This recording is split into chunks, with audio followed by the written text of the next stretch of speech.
Welcome. My name is Louis Almeida. I'm the leader of the Spinoza and Gurdjieff Study and Work Group here in San Pedro. We're just about 25 miles south of Los Angeles, California. And what we're going to do today is create a series of videos and demonstrating how we work using the ideas of Gurdjieff, transposed on that famous book written by Ouspensky, In Search of the Miraculous. In 1970, I was first introduced to Gurdjieff. I attended a meeting in West Hollywood. The leader of the group of the Spinoza and Gurdjieff Center in West Hollywood. His name was Gregory Grover. I was about 30 years old, and what I heard simply, I would say, it did more than amaze me. It actually shook me. I found that something stirred in me, and I remained in Mr. Grover's study and work group for about 25 years. What I heard were these words: "You are not a master of yourself," and the goal would be to become a master of oneself. And Mr. Grover also mentioned the idea of magnetic center. I didn't know what that was, but I think over the years, after studying Gurdjieff, and I'm going to also introduce Spinoza. But the first 2 years of our work in the Spinoza and Gurdjieff Center in West Hollywood were involved with Gurdjieff, because in 1970, Gurdjieff was very, very popular. I would say from 1968 to 1974. We studied in our group Gurdjieff for about 2 years. And I would say it was the foundation of our work. And we talk about work. It's just not study, it's actually work.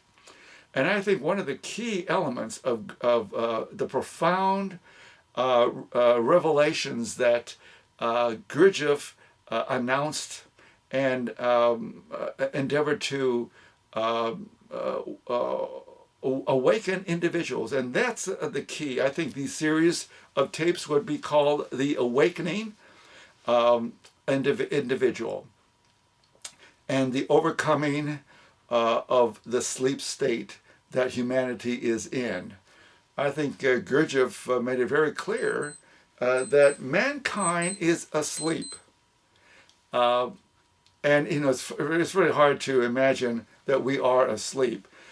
But what I understand, after studying Gurdjieff and Spinoza for 40 years, I would say that I now understand what Gurdjieff was talking about clearly. Is that when Gurdjieff says that man is asleep, he is talking about we are asleep to our intuitive intelligence, our true consciousness of who we are, our relationship with ourselves, our relationship with, I would say, society or reality, and our relationship with God. I think since the beginning of our birth, we were influenced by our environment.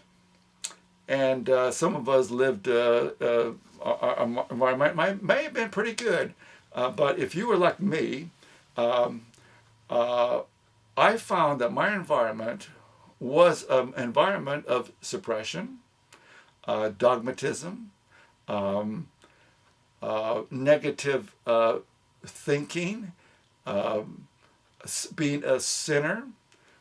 And I remember my school teacher telling me that, because you are a Mexican, you probably shouldn't be speaking Spanish at home.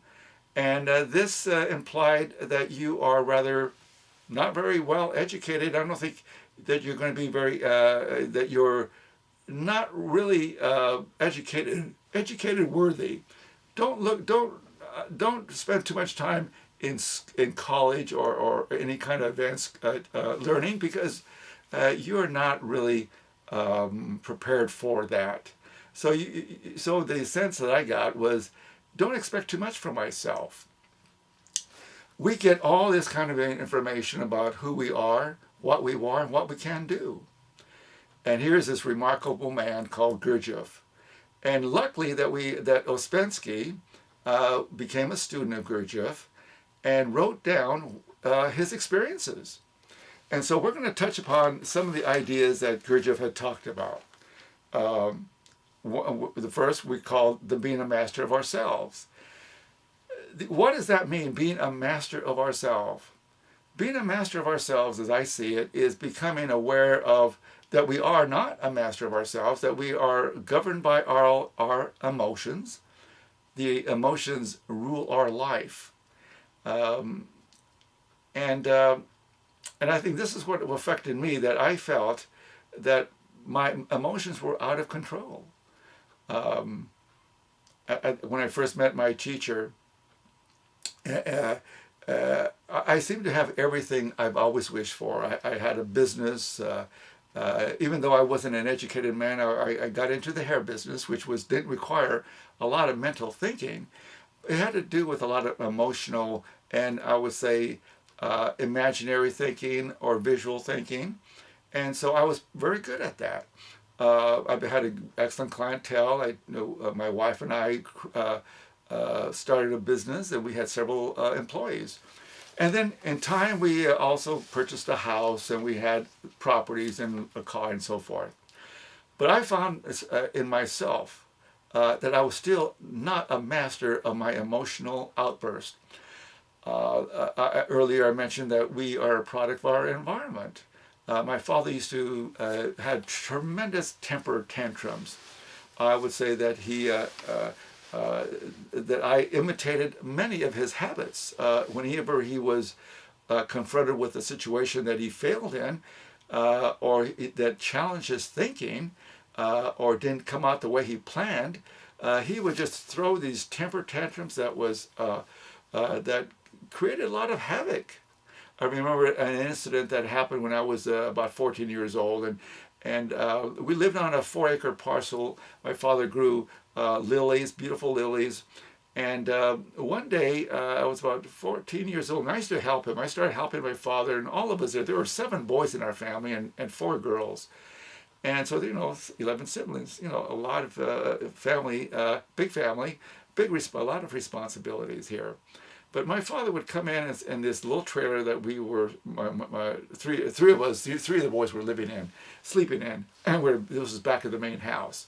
And he had fixed this trailer up real nicely, and after a couple of years, and we lived in this trailer for my brothers and I, and he walks in and he sees a little tear in the screen, just a little tear.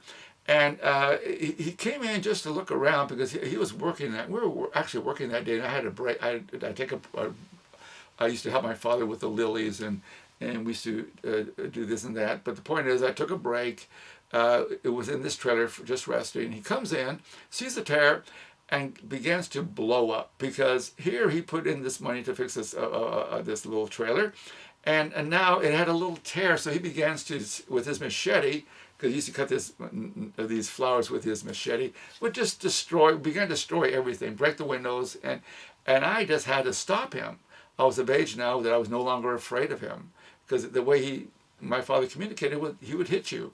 So I was a stop him, but that habit of his made such an impression on me that I became just like that. I remember when I was married, and my wife challenged me and gave me and I felt I couldn't answer her.